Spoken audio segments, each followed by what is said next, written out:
I feel how come he didn't say it in the beginning? If he had the information, he could have, if what he says is true, he could have said it loud in the media. Because the problem is, I had visited 2 of the victims, and they're saying the information is there, how come it was not spelled like it? They know, if at all, if they know about it.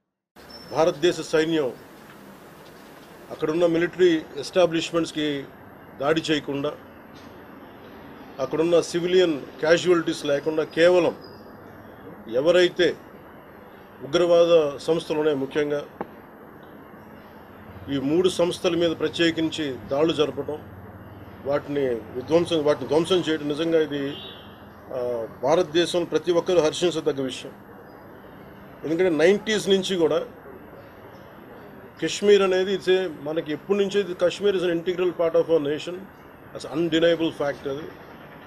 కానీ ప్రత్యేకించి ఈ ఉగ్రవాద మూకలు, పాకిస్తాన్ ప్రేరేపిత ఉగ్రవాద మూకలు గతంలో కూడా చంపేస్తే, అలాగే వాళ్ళని అంత్యక్రియలు చేయడానికి వాళ్ళని శ్మశానానికి తీసుకెళ్తే అక్కడ కూడా మిగతా కొంతమంది హిందువులను చంపేశారు.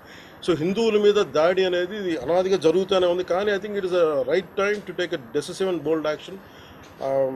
It's a commendable job done by our army personnel and defense personnel, and we have to appreciate them. We'll stand by them under the leadership of Honorable Prime Minister Modi ji. We will stand by you, sir, and whatever you have taken, whatever decision, bold decision you take, we're going to stand by you. We are with you. Military యుద్ధం చేస్తున్నప్పుడు మనం ఏం చేయగలం అని అనుకున్నప్పుడు ప్రతి civilian కూడా, including all the civilians of our nation, we have a role to play. Make sure any kind of anti-national rhetoric happens on social media. Make sure you give a counter-attack. Make sure they'll be brought to justice. Make sure you'll be conveyed to the relevant cybercrime departments. And also, please make sure we'll file cases on them. And also I have conveyed to our DGP also today morning